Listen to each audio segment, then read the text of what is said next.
Dobrodošli, drago Janča, v projekciji Vrisi in dobrodošli na prizorišče vašega lastnega romana. Branko Jordan nam je iz romana Severni Vsi, ki je v okviru Evropske prestolnice kulture na novo izšel v slovenščini in v nemščini kot Nordlicht.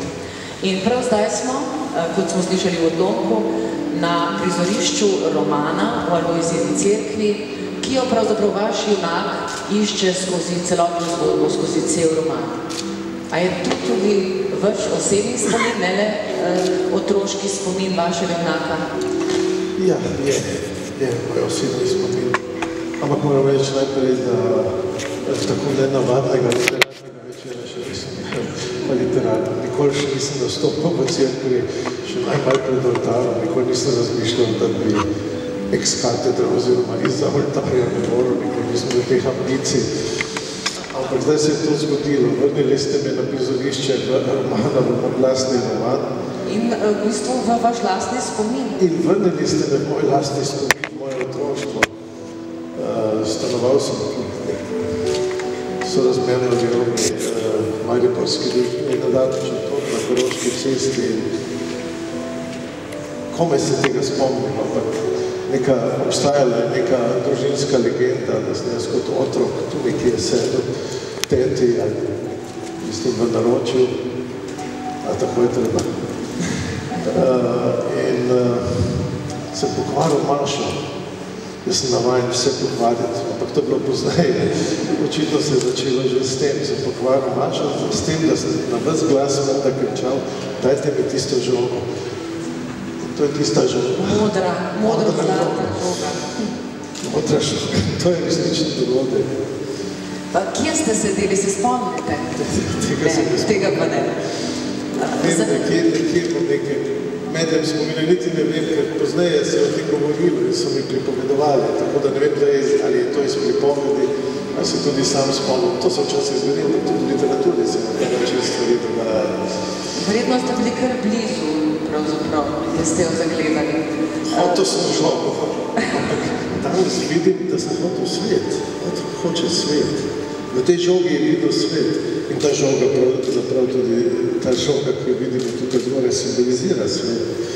Le da v bistvu v vašem romanu jo drži Bog oče, oziroma Sivorasi starec, kot smo slišali, ne? Zdaj pa vidimo, da jo držijo angeli. Ste to namerno dali v roman, seveda kot simboliko, ne? Delom je bilo namerno, delom je bilo po mojem spominu, da je drži starec, gospod oče, starec jo drži v rokah. V romanu, v neki ključni točki romana, kjer piše, pride Jozef Erdmann, človek, ki išče svoje otroštvo, ki išče nek svoj otroški spomin, ki išče neko svojo izgubljeno identiteto, kakor jo je iskala takrat vsa Evropa, identiteto, ki je drvela v pogubo, išče ta spomin in jo tukaj najde. In na tej točki Bogu očetu zdrsi svet iz rok, krogla se kotali, kot smo slišali v Brankovem branju. In potem tudi ladja odpluje, cerkvena ladja odpluje po Dravi. Ko smo se s Tomažem Bardurjem pogovarjali nekoč, smo imeli neke ideje, da bi iz tega nastal film in Tomaž seveda skladal s svojimi velikimi idejami, velikimi vizijami, videl, kako ta cerkev resnično začne pluti po Dravi in odpluje proti Črnemu morju. Ne vem, kako bi to realiziral, ampak Tomaž zna takšne stvari. Mislim, da se bomo na to še vrnili, na ekranizacije, mogoče ekranizacije vaših romanov, ampak vendarle ostanimo še malo prav v mestu, ne v Črnem morju. Kdaj se je zgodil ta trenutek, da ste med pisanjem romana začutili, da bo prav mesto postalo junak romana? Vsi tuji kritiki pravijo, da je pravzaprav junak romana mesto Maribor, tako kot pri Güterju, Grasu, Gdanska. V istem starem časopisu, to je bil večernik, Mariborski večernik, Jutra, odkril podatke o nekem strahotnem, brutalnem umoru, nekem nemotiviranem umoru, ki se je zgodil na pobočju Pohorja. In to se mi je začelo v moji takratni situaciji, ki je bila malo tesnobna, sestavljati v podobo mesta, provincialnega mesta, ki živi nekje na meji, v času, ko ko vsa Evropa prihaja neko tesnobno razpoloženje, seveda zaradi političnih dogodkov, ki so bili nacisti v Moskvi, stalinistični procesi in tako naprej. In kako to odzvanje v nekaj majhnem mestu. Jaz sem to pač čutil iz svoje takratne situacije in se mi je zdelo, da ni tu samo znak, ampak slika celotnega mesta je lahko postane enaka mala. No in če je, se pravi, tega 25. januarja 1938, kot pravite, mesto Maribor obsijala Aurora Borealis. Ali to vidim, da imate italijansko izdajo, tretja. Ja. Še niže. Italijanska izdaja, oni so to zelo dobro naredili. Aurora Borealis. Rdeči žar, znamo rdeči, ki ni bil požar, ja. Čeprav je povzročil veliko preplaha. No, tako je v letu 2012 pravzaprav Maribor obsijal oziroma ga še bo, en drug žar, to je žar Evropske kulturne prestolnice. Ja. Prav tako bleščeč. In treba reči, da bo eden najmočnejših virov svetlobe pravzaprav na okviru Evropske kulturne prestolnice prav žar Severnega sija, projekta, ki je nastal za vas in z vami, zato da bi predstavil vas kot osebnost pisatelja, pa seveda tudi vsa vaša dela. In v okviru tega projekta so se najprej prižgale luči posameznih črk, besed oziroma naslovov in zarisale vsaj osnovne koordinate vašega literarnega opusa. In tako smo dobili Galjota na Dravi, Brioni na Studenčki prvi, to noč sem jo videl v mestnem parku in Katarina Pavlin Jezuit in seveda Severni sij pred železniško postajo. Kater od teh napisov pravzaprav ste naredili romanje med temi napisi? Ja, sem si pogledal seveda vse, ampak predno odgovorim, moram tu dve imeni omeniti. Najprej že omenjenega Tomaža Pandurja, ker je to njegova ideja. Sva se zmeraj začne pri zamisli, zato je ne smemo pozabiti. On je nekega dne v Ljubljani poklical in je rekel, da bo, on je bil takrat še direktor, programski direktor natančno te prestolnice kulture, rekel bi postavil napise z naslovi mojih knjig.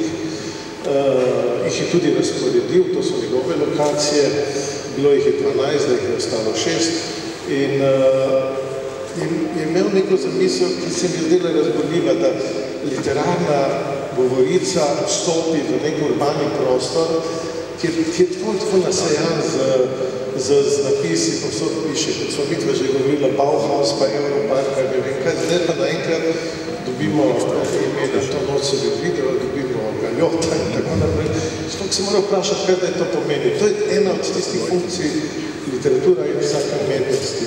In zdela se mi je zamisel zanimiva in se takoj se strinjal, seveda ob tem, da sva se seveda pogovarjali, da to napolnimo tudi z nekimi debatami, prva Italija, z drugimi bomo debatirali z nekaterimi znanimi evropskimi pisatelji o vprašanjih Evrope leta 1938 in Evrope danes in druge stvari. Ena od razprav bo Slovenija in Katalonija, literatura in zgodovina, imamo neke vzporednice. Se pravi, da je mogoče tudi to spostaviti. Drugo ime, ki ga ne smemo pozabiti, ki je ključno, je Marko Japelj. Ker to je likovna inštalacija, to je likovna ideja tudi, da so te črke postavljene na nek izzivalni in zanimiv način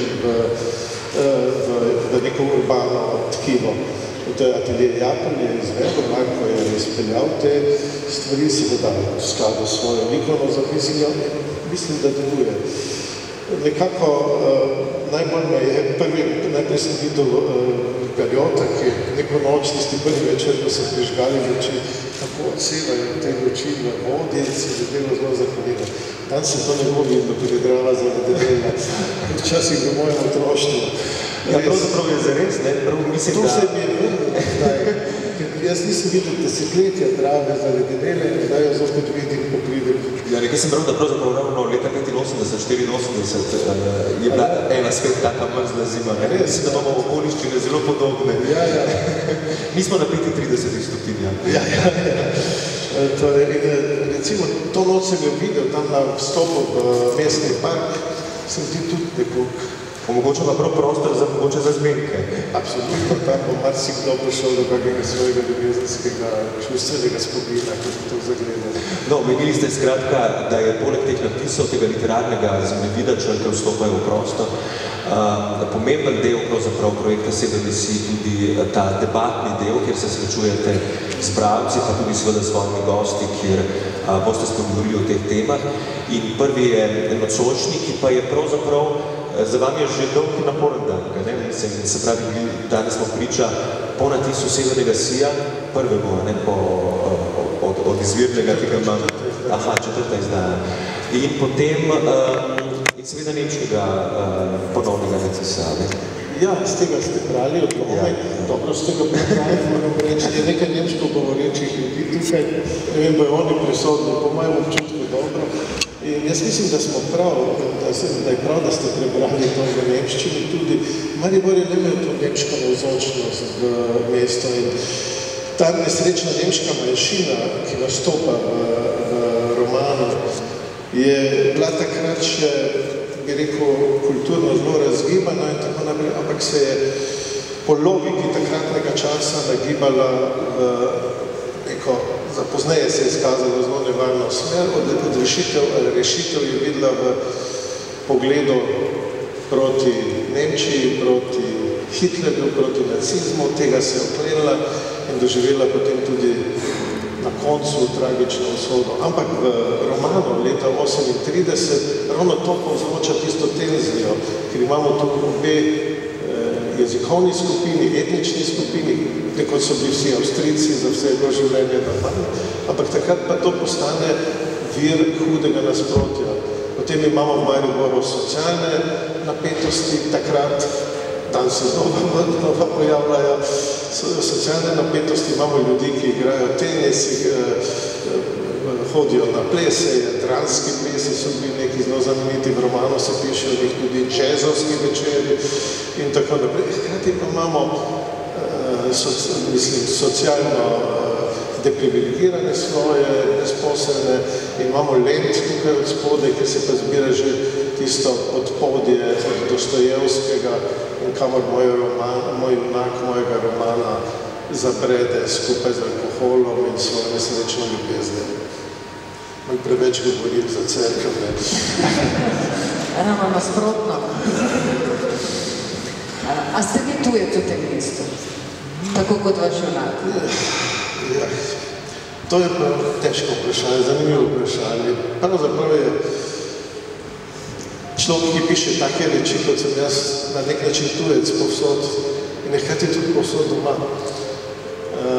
To je moje mesto, ne moram reči, da sem tujec, jaz sem tu preživel otroštvo, poznam vsako hišo, vsako fasado, poznam okolico in težko rečem, da sem tujec, ker vsakokrat, ko se vrnem, vidim nekaj prizorjene, da bi bil preveč nagnjen k spominjanju, nostalgiji, sentimentalnim nečem.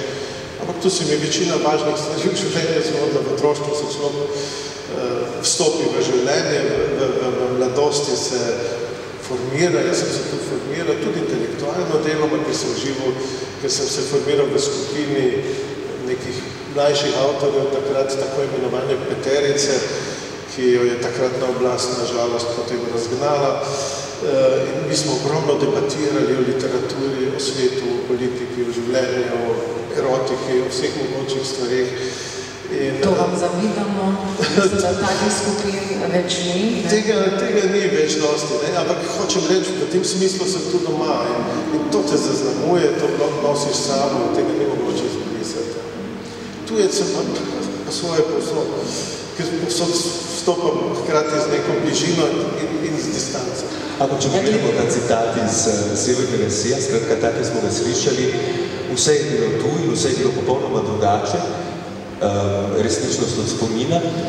Danes, ko prijete v Maribor, je vse tu in je vse popolnoma drugače ali obratno? Ja, danes dopoldne me je to vprašala gospa iz ORF-a, ki je po mojem zdaj v dvorani, in sem odgovoril nekaj takega, kot da je zdaj ta moj vstop na EPK, tudi s tem našim pogovorom, moja sprava z Mariborom. Mislim, da bi iz Maribora nekim trenutkom odšel, ne bom rekel, da ravno sprt z vsemi, ampak z neko jezo, z neko vzajemno nevoljo, ne do ljudi vseh, ampak do neke atmosfere, ki je tukaj vlada. Zdaj sem vedel, da tukaj več ne morem živeti, kratko malo. Bili so politični razlogi in bili so tudi razlogi, kot je začne neka sredina pritiska, da zelo težko nadaljuješ. In zdaj se mi zdi, da je v mestu spet sprejeno in jaz sem se vrnil z odprtim srcem in veseljem. Skratka, poleg tega, da ste čez Maribora in ste se Mariboru seveda poklonili ne samo Severnim Vsijam, ampak s prvim romanom, recimo 35 stopinj, pa da tu pravzaprav deloma tudi to noč sem jo videl nastopa, da je del vaše autobiografije zelo vezan na drevo brez imena in skratka, da ne naštevam. Ste v resnici dosegli to, kar je pravzaprav najtežje, iti v svet, ne, se pravi, ali pa vsaj v Evropo, tako rečem, dobiti neko distanco, prebivati povsod in nikjer in na nek način opazovati svet samo iz neke svoje lastne pozicije. Poleg tega, da seveda nenehno potujete, včasih smo pripravljali ta projekt in bo Drago Jančar vedno nekje, in če že ne greste kam po kakšno nagrado, mimogrede čestitam za nagrado, ki jo boste prejeli marca v Štrasburu. Prevodov se je nabralo Severnega Sija, na primer 10, če se motim. Ja, jaz mislim, da je to, če bi jaz to prej vedel, takrat, ko sem te stvari pisal, mogoče vsega tega ne bi bilo nič. Človek ne sme misliti na to, da bo uspel, da ga bojo prevajali, ampak moram misliti na svoje stavke, na intenzivnost doživetja. In zato kakšnemu mlademu avtorju, ki sedi v tej cerkvi, v tej dvorani, je rekel, naj misli na to, na svoje stavke, na to, kar ima svetu zapovedati. Zdaj te stvari delujejo tudi v nekih drugih okoljih. V romanu pač nekdo v Franciji ali v Nemčiji piše kot v romanu in s tem seveda piše tudi o tem mestu, piše tudi o avtorju, ki prihaja iz nekega kulturnega okolja in tako naprej. To je posredni učinek tega romana. Ampak če literatura sama ne funkcionira, funkcionira pa edino na ta način, da se odločiš in da intenzivno vstopiš v to za ceno lastnega življenja, kot je nekdo napisal zame nekje v Nemčiji, potem tega ni. To se pravi, literatura ni špekulacija, to je življenjski zastavek. Mogoče pretežke besede izgovarjamo, ampak vse smo na takem prostoru, da lahko rečemo kaj patetičnega, tudi slučajnega. Ja, jaz bi vas vprašala, v bistvu ste najbolj prevajani slovenski avtor celo v zgodovini, ne samo živeči. Ja, sem brala Lestvico nedavno. In ne samo, da Severni Sij lahko beremo v 10 jezikih, vsaj več kot 20 jezikih lahko beremo vse vaše romane, ker se nam pravzaprav zdi nepredstavljivo. In večkrat se v vaših esejih sprašujete, oziroma pravite, da vas nenehno sprašujejo, kaj pomeni pisati v tako majhnem jeziku, v jeziku malega naroda, da vas gledajo kot pripadnika neke ogrožene vrste. Se zdaj manj počutite kot pripadnik ogrožene vrste, ko ste že tako prisotni, vsaj s 5 romani, recimo v francoščini, v nemščini? Dobro vprašanje, ker v današnji Sloveniji ga pogosto slišimo, kak smisel pa manjša slovenščina v Evropi. Dansko smo dosegli, ko smo postali nacija, država, ko lahko v evropskih inštitucijah govoriš v slovenščini in tako naprej. Postaja po eni strani to samoumevno, neka kulminacija, nek vrhunec razvoja nekega jezika, v katerem še pred 100 leti ni bilo mogoče, ni bilo normalno komunicirati recimo na popolnoma uradni način niti v lastni državi, kaj šele na recimo evropskih prizoriščih kot danes. To imamo po eni strani, ta dosežek, po drugi strani pa poslušamo, da to nima več pravzaprav nobenega smisla. Zakaj pravzaprav, če je lingva franca že Evrope, angleščina, zakaj se bomo mučili s tem jezikom in tako naprej, dajmo prenehajmo s tem in tako naprej.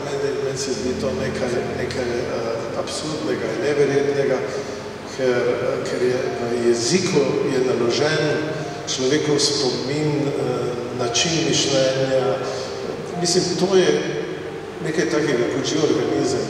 Zato se mi zdi, recimo, zdaj se pač jaz tudi smem s tem pohvaliti, da je s tem jezikom mogoče mirno stopiti tudi v druge jezike, ne da bi zaradi tega izstopil iz svojega lastnega jezikovnega, emocionalnega, vsakišnjega sveta. Ampak je zanimivo, pardon, ko sem prišel v Ameriko, prvič, to je bilo leta 84, mislim, ali nekaj takega, dobil Fulbrightovo štipendijo skupaj z Dušanom Džamom, z Kiparjem, pa sva bila iz Jugoslavije izbrala nekaj izpite, je bilo celo treba narediti iz jezika, znanja, ameriške zgodovine in tako naprej. Sem prišel v New Orleans, takrat najprej v New Orleansu, v New Yorku, in prvo stvar, ki sem naredil, sem šel kupiti razglednico, sem poslal svoje profesorici slovenščine, Geni Pen, Garuša, ki bi zelo spodbujala in se je marsikaj držal, in sem ji napisal: draga profesorica, pravijo, da se slovenščino nikamor ne pride. Vidite, kam se pride? V Ameriko. In to v New Orleans, posmetljivo poželenje. Ampak hoče reči slovenščino, ne? Ampak kako je to mogoče, da v bistvu vaš jezik je tako baročen, tako težek, gost, da v bistvu očitno zelo dobro zveni v tujih jezikih. Saj imate med tujimi kritiki pravzaprav take poznavalce vaših del, ki primerjajo recimo Severni sij s posmetljivim poželenjem in z Galjotom, pravzaprav se zdijo še večji poznavalci kot nekateri naši kritiki. Ja, imam srečo tudi s prevajalci v glavnem, ne vem, zdaj vseh jezikov, kateri ne znam nizozemsko, da bi preveral, kakšna je nizozemščina, znam bolgarsko, ampak recimo to angleško poznam, da se mi zdi, da je v redu, ampak tu govorijo kritiki potem, da je, če obstaja neki ritem in tako naprej. Recimo pri Galjotu, ki je zdaj pred kratkim izšel v angleščini, sem bil pripričan, da nikoli ne bo preveden, ampak potem ga Michael Biggins nadalje začel prevajati, ga prevedel in mi je poslal eno vrsto vprašanj, 70 vprašanj mi je poslal, ker smo neke stvari niso bile jasne. Je rekel, če bo lahko pomagam razčistiti te besede, ki jih ne najdem v nobenem slovarju. In potem jaz eno prvo od tistih besed pogledam, da se ne spomnim, katera je bila, recimo, da je pisano nekaj takega kot hljub. In sem rekel, nič, ne spomnim se točno, kaj se s tem nameraval, ampak bom pogledal, da danes imamo na razpolago internet, vtipkam besedo v iskalnik in napiše, glej slovar novih besed pri ZRC, Znanstveno-raziskovalni center Slovenske akademije znanosti in umetnosti. Odprem tisto stran in piše, glej, Drago Jančar, Galjot 137.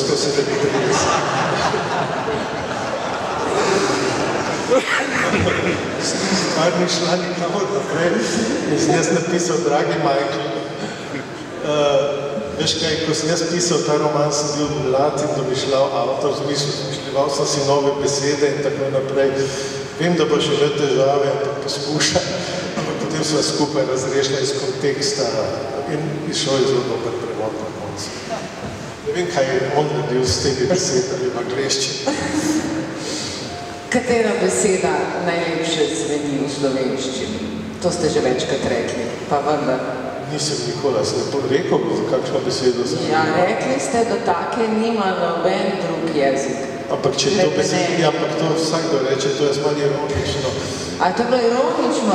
Ironično zaradi tega, ker recimo spomnim se festivalov Sterijinega pozorja v Novem Sadu, ker so, kadarkoli se je pojavila kakšna Cankarjeva drama, so potem vsi hrvaško-srpsko govoreči govorili hrepenenje, pa kaj to pomeni, pa šta to znači in tako naprej. Seveda ni bilo mogoče dobro razložiti, ni mogoče Angleže razložiti, to nisem longing.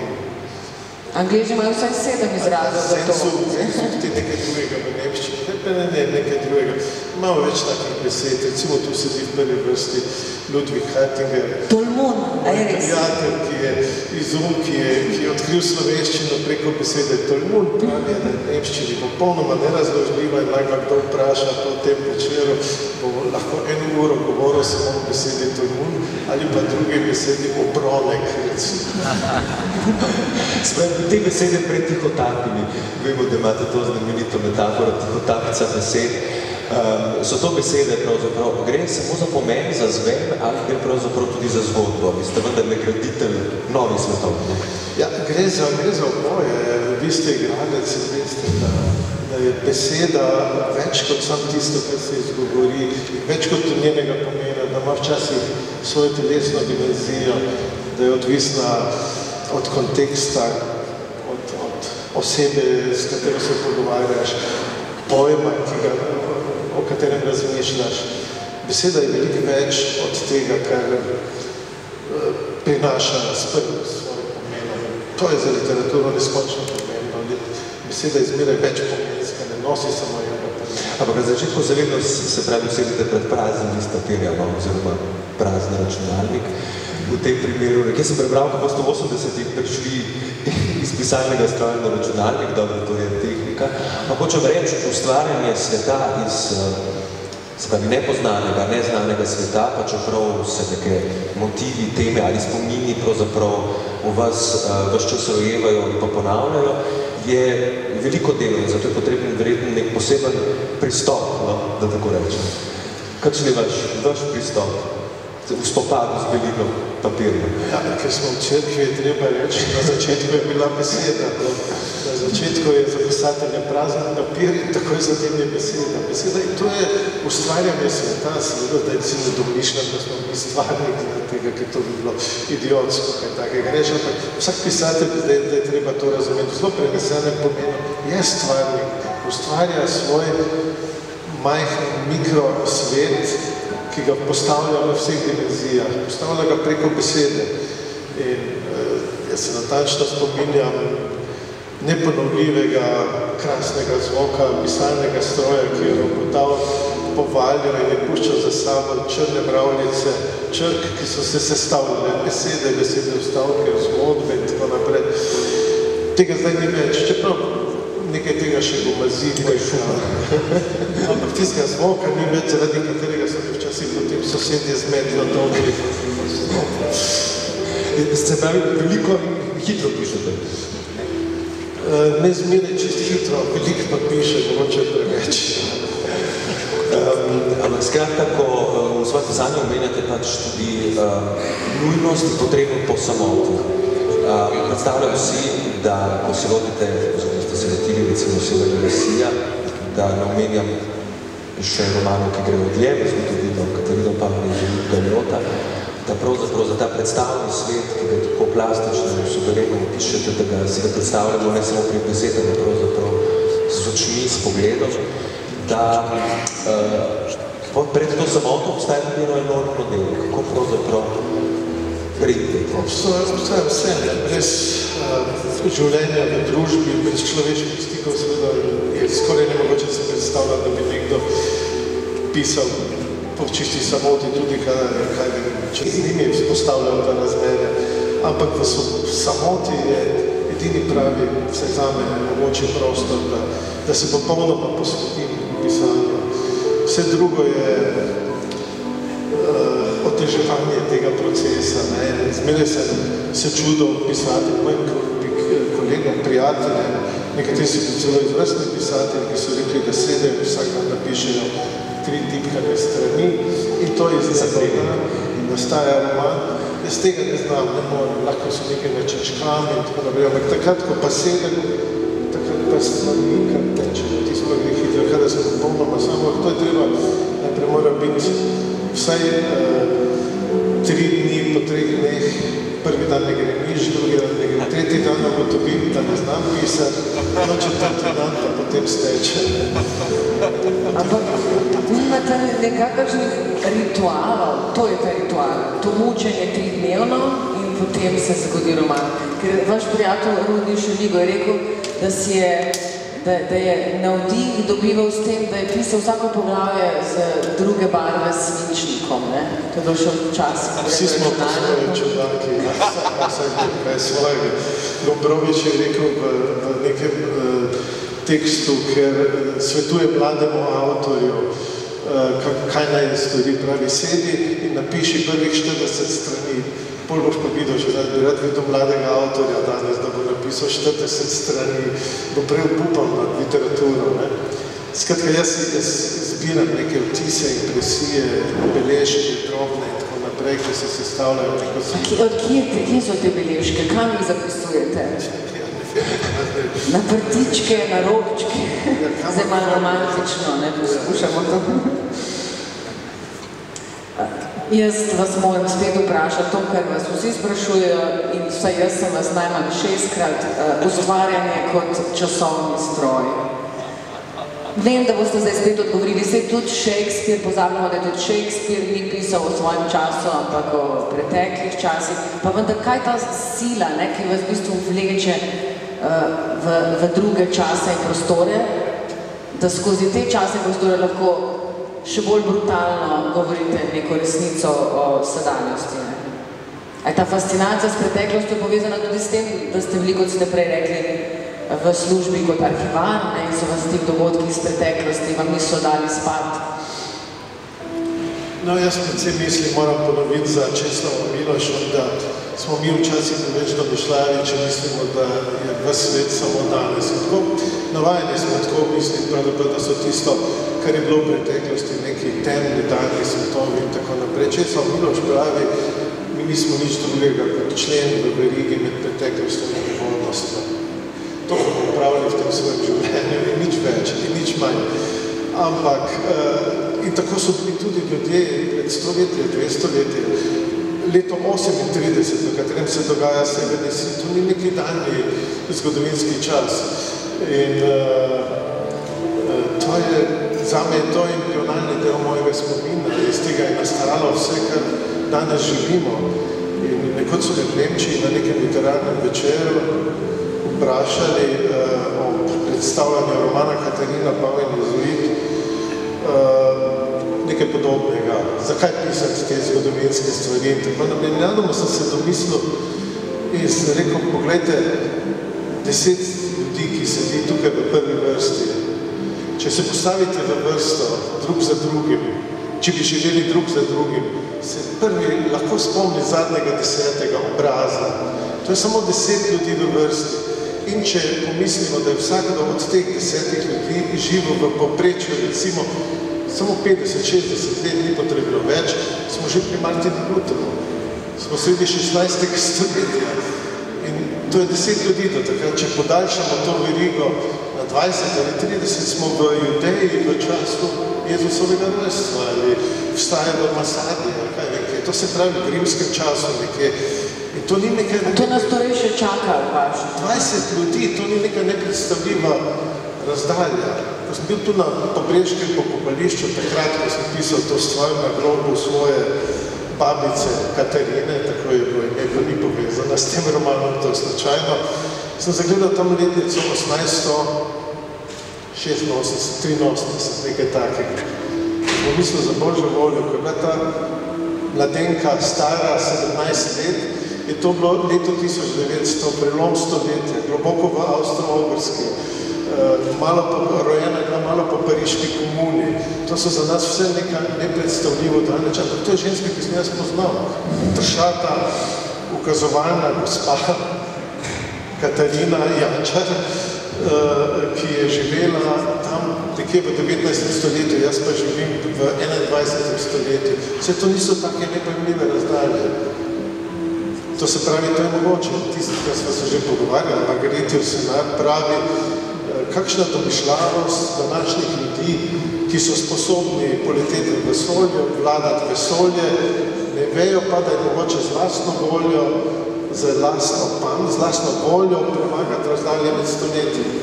Jaz bi pa sem še en citat tukaj od Henrija Mišoja, ki je rekel, da v bistvu da smo rojeni iz tisočerih mater in tisočerih očetov in da je samo od nas odvisno, kateri od teh očetov in mater, torej od naših prednikov, bo prišel na plan. Zorska, razumniška, kritična, se je pravzaprav pojavilo ravno to vprašanje, katera resnica katera zgodovina pravzaprav prava ali je naše znanje, vedenje, na čem pravzaprav sloni. Hvala. In zdi se mi, da je pač to zelo pomembno, pravzaprav, da ko rečemo zgodovina, ni samo zgodovina nekih posameznikov, pravzaprav nekih okoliščin, da ko rečem, pa pravzaprav tudi neke osebne zgodbe v tej zgodovini, razumevanje in pravzaprav pogled na zgodovino skozi zelo različne perspektive. Ja, zgodovina je lahko vprašanje poskusa objektivnega zgodovinopisja, ki vemo, da ga ni, zaradi tega, ker zgodovino piše tudi recimo po raznih pretresih zmagovalci, bodi si poraženci, ki jo pišejo drugače, pišejo jo zgodovinarji, ki so nadarjeni za to, da razumejo ta nesrečni človeški rod, ali pa tisti, ki so skrajno suhoparni.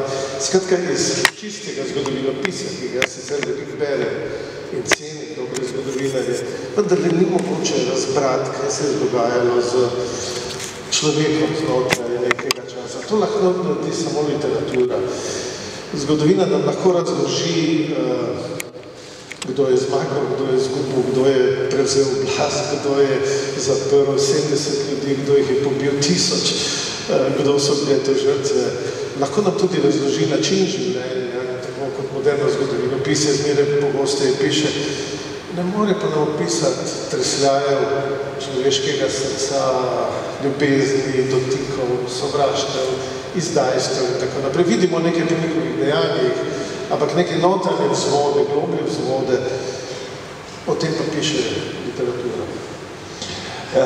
In seveda na tem prizorišču zgodovine, recimo tudi Severnega sija, ste že povedali, da je pravzaprav tista bistvena stvar intimna zgodba, ki se zgodi med Jozefom Erdmanom in Marjetico Sansom. Severnji sij, kakorkoli govorimo, da je mesto Marjak, da je to roman o Evropi pred pretresom, v nekem majhnem mestu, to je seveda ljubezenska zgodba, središče ljubezenska zgodba.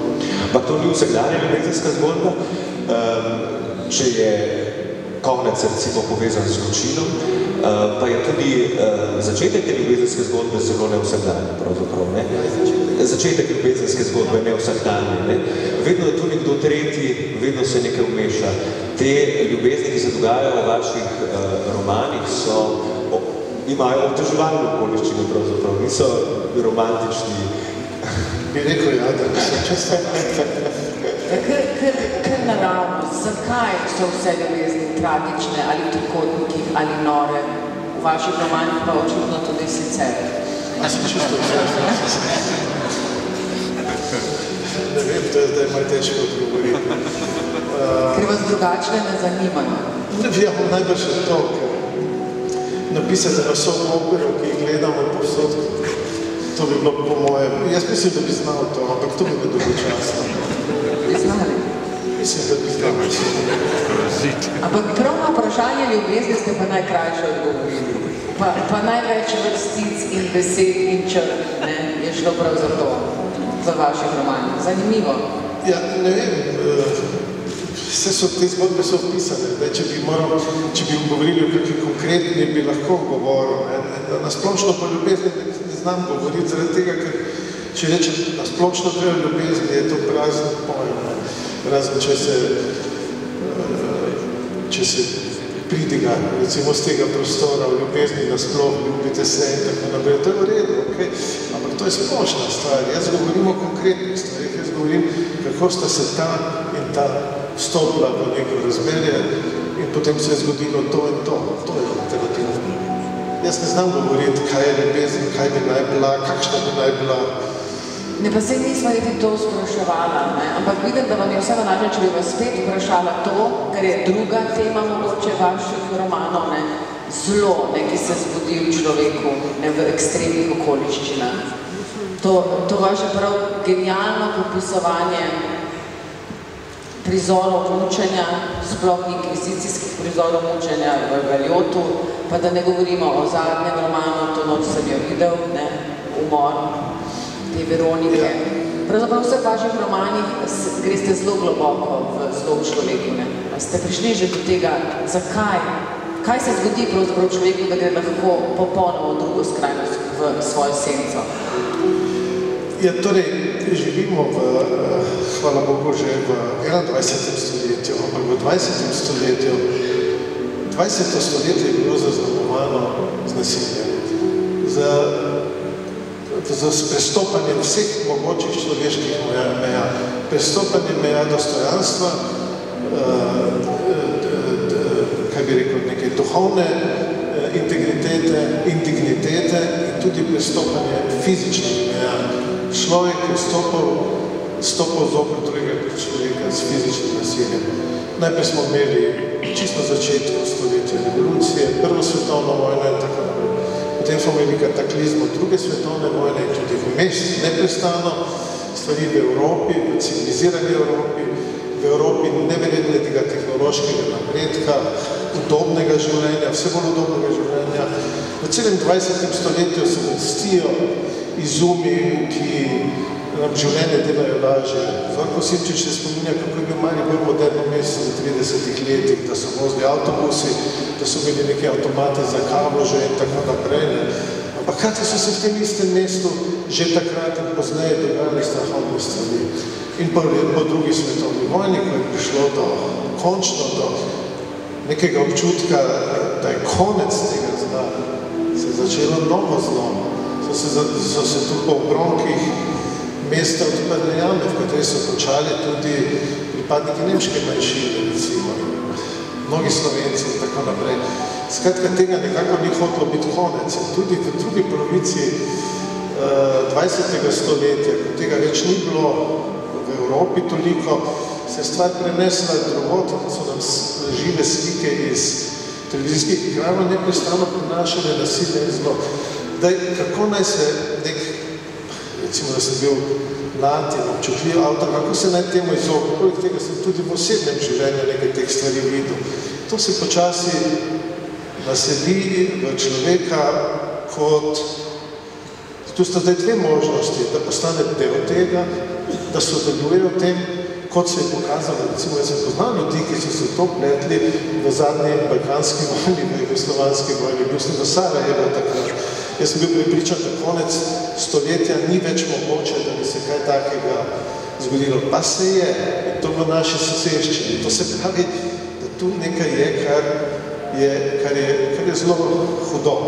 In človek se lahko temu pridruži, kot so se popolnoma normalni ljudi, ki so bili ki sem jih jaz poznal iz ex-Jugoslavije, pridružili tem in drugim in tretjimi notami postali del tega nasilja.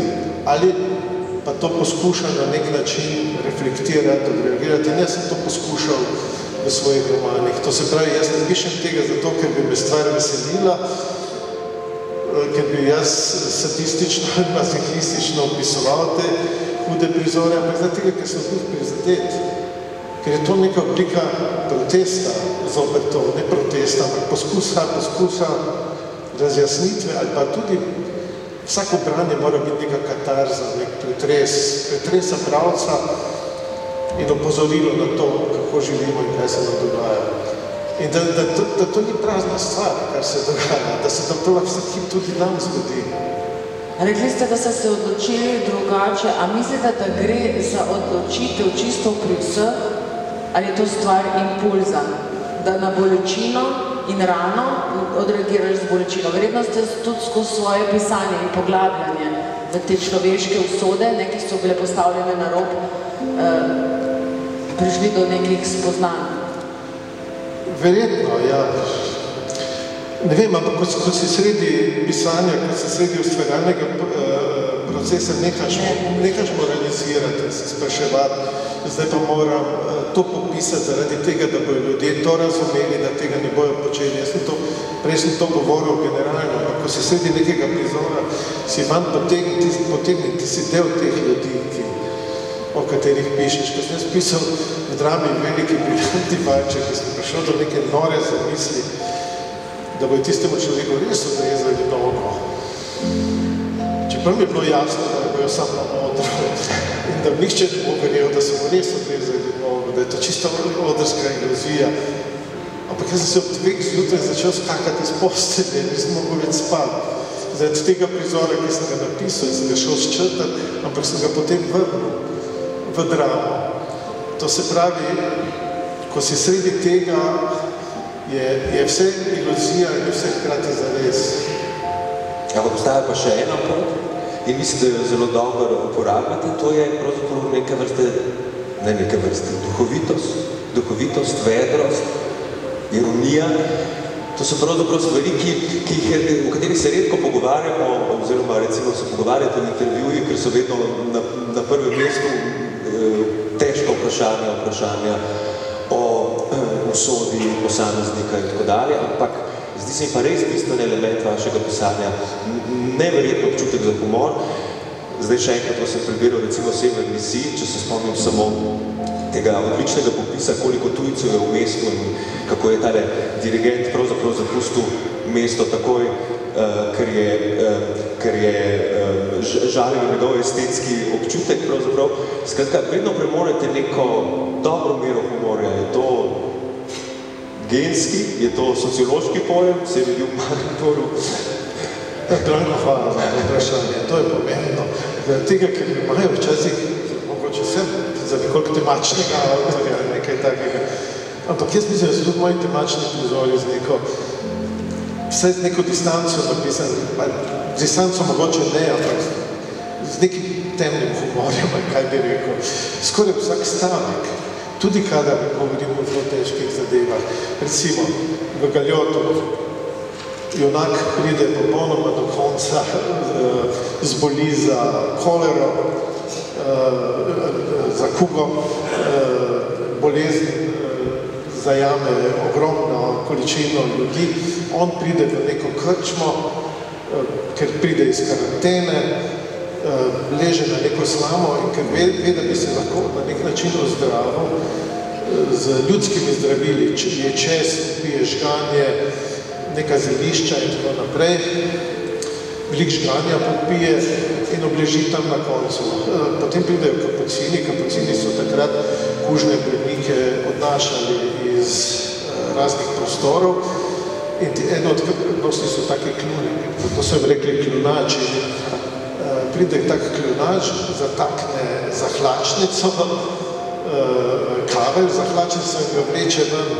In moj junak reče, Johan Ott, na koncu romana, to je zadnji stavek v romanu, pravi, zjutraj bom trezen in teh prekletih sanj ne bo nikjer več. To je vse skupaj sanja, vse te hude reči in tako naprej, ampak jaz mislim, da ima v tem nek optimizem, kakorkoli se nekomu zdi čudno. Jaz sem optimist, v bistvu. Pa ste tudi srečen človek. Sprašujem zato, ker obstaja v Dissidentu Arnožu ta znamenit stavek o sreči, v kateri pravite pravzaprav, da Bog ne daj biti srečen, oziroma da je sreča izhaja iz tega, da ničesar ne premaknemo. Da stati pri miru, ne dregniti s komolcem, nikamor se ne obrniti, zaradi tega, ker trenutek, v katerem smo, ki ga ne premikamo, v katerega ne dvomimo, to je ta občutek sreče in ampak vi skratka se nenehno obdregate, ne? Mogoče ne s komolcem, pa z jezikom, s besedi. Prvi stavek v Arnožu je nič ni bolj nespodobnega kot sreče. To se pravi, vsi so debelo gledali začudeno, kakšna nespodobnost bo zdaj sreča, ampak potem razložil na nadaljevanju, to je prvi monolog v dramu, ker potem Arnož razloži, da je to nespodobno, da je človek len, zanikan, zaspan, da nič ne naredi in temu potem reče sreča. Verjetno je sreča vseeno neko gibanje, nek poskus vplivanja na stvari, sodelovanje v svetu, izraziti sebe, nagovarjati druge ljudi in tako naprej. Ne pa ždenje ni sreča. Ampak hočem reči, še enkrat vprašati, pravzaprav vi na nek način, mogoče ne namenoma, ampak po svoji drži, po poklicu pisatelja, ki ga imate, tregate, ne? Poleg romanov, seveda, mislim, so tu eseji, kolumne, v katerih neskončno krat pravzaprav bom rekel, premaknete kaj, na novo odstrete, se držite drznih stališč, ki so pravzaprav redka ta stališča in ste tudi tu nepostrili, kritični. Ja, to sem pa opažam tudi, da smo vsi bolj temperamentno govorimo, ker smo bolj prevraženi. Iz tega tudi iz mraza, iz občutka nelagodja nastaja akcija. Jaz se vam obroščam, ker zaradi teh tonskih zadev vas nisem zdaj slišala zadnji stavek, pa bi ga zelo rada. Iz nelagodja, iz premraženosti, če človeka zebe. A vas zebe? Ja, govori bolj temperamentno. In hočem reči, iz tega nastane tudi dejavnost včasih. Hočete povedati, da bi se počasi lahko približali koncu? Jaz mislim, da se publika ne bi... Razen, če tudi publiko zebe, pa dvomim. Ne. V glavnem, ker smo pa že v tako čudovitem okolju, ga pa moramo izkoristiti. Jaz očitno danes postavljam vprašanja, ki so bila 1000-krat postavljena, ampak moramo se dotakniti sivolasega starca iz začetnega odlomka Severnega sija, ki mu je krogla zdrstila iz rok. Tudi v tem času se zdi, da mu krogla drsi iz rok, čeprav ni ravno tak kataklizmični čas, kot ga opisujete v Severnem siju, se pravi leto 1938. Ampak diši pa res po vojni in revolucije se dogajajo ne čisto blizu nas, ampak še kar blizu. Nek negotov čas je gotovo. Ljudje tudi v Evropi, pa v Sloveniji, če hočete, v tem mestu, kjerkoli, živijo z nekim negotovim občutkom in mnogi ljudje se sprašujejo, da bom jutri še živel tako, kot živim danes, pa tako, kot sem živel včeraj, čisto v materialnem smislu, nekega življenjskega standarda, kulturnega standarda in tako naprej. Zdaj, ta kriza na nek način vpliva na ljudi, ustvarja neko tesnobo. To ni zdaj ta tesnoba iz Severnega sija, ker takrat so bili podatki iz vseh koncev sveta, Evrope, da res prihajajo do nečesa hujšega. Tega ni, ampak so neki slabi občutki, ki seveda niso tako kataklizmični. Včasih človek, ki ima občutek za neko seizmologijo, se mu zdi, da smo v nekem predpotresnem obdobju. Ne ravno revolucionarnem, ampak v nekem obdobju, ker se bo nekaj moralo na nek način razrešiti. In v takih obdobjih je bila vedno umetnost tista, ki je nekako se ravno takrat bolj razcvetela, ki je ponujala neko rešitev. Pri nas pa prižigamo svečke, ukinili so na Ministrstvo za kulturo. To moram zdaj komentirati. Vse ste že velikokrat, ampak ste prižigali svečke včeraj? Ne, nisem prižigal svečke, zato ker prižigam svečke za dan mrtvih. In tukaj nihče ni umrl. Nobeno ministrstvo ni umrlo, da bo moje stališče popolnoma jasno, jaz sem proti temu, ker ne vidim nobenega racionalnega razloga, zakaj bi združevali nekega ministrstva. In mislim, da je prav, da je kulturno ministrstvo samostojno. Ne vidim pa tudi razloga, da bi se dal sežgati zdaj, zaradi tega, ker je ogroženih 160 uradnikov Ministrstva za kulturo. To se mi zdi malo. Več kot zaposlenih, recimo. Jaz mislim, da je važna kultura, ne Ministrstvo za kulturo. Ministrstvo za kulturo so danes zvedel podatek zaposlenih 160 ljudi, ki razporejajo davkoplačevalski denar za nas, umetnike. Ko bo ogrožena umetnost, ko bo ogrožena kultura, zares, ne bom se dal sežgati, ampak bom prižigal svečke in protestiral. Zaenkrat se ne zdi to še nekaj. In ker je še vedno kulturni dan, je kulturni dan, ki je danes ne samo Prešernov, ampak lahko pravzaprav rečemo tudi dan Draga Jančarja, z izjemnimi, skratka, z dobrodošlico novim natisom knjig, nemškim, slovenskim, Severnega sija, z novimi prevodi, hrvaškim in upajoč pravzaprav tudi, da dobimo še kakšen nov roman. Iz časa Kristusa ste rekli prej. Sem vas zagotila iz časa Jezusa Kristusa, iz Rimljanov ste prej omenili. No, to čakamo. Ja, pravzaprav hočem samo na nek način zaključiti, zaradi tega, ker se mislim, da reže vsi teresi. Končamo s kulturnim molkom, ampak skratka z najboljšimi željami, sijem, ne mrzlim, ampak takim toplim sijem v vašem pisanju in na naslednjih srečanjih, ki bodo sledile v projektu Severni sij. Mislim, da je, glede na to, da je sonce že zašlo in tako dalje, mogoče najbolj prav, da preberem en sam stavek. In zgodi se tisti dan, da ne bo luči, sjajne zvezde se strdijo in bo en edini dan, ne dan, ne noč, in zgodi se, da bo ob času večera svetlova. To je za apokalipse. Ja, tako. Je pa seveda res. Hvala, drago Jančar. Hvala vsem, ki ste se nocoj udeležili prvega večera v ciklu projekta Severni sij. Želim vam, da greste čim prej na toplo ali pa se pogrejete z dobrimi knjigami, draga Jančar.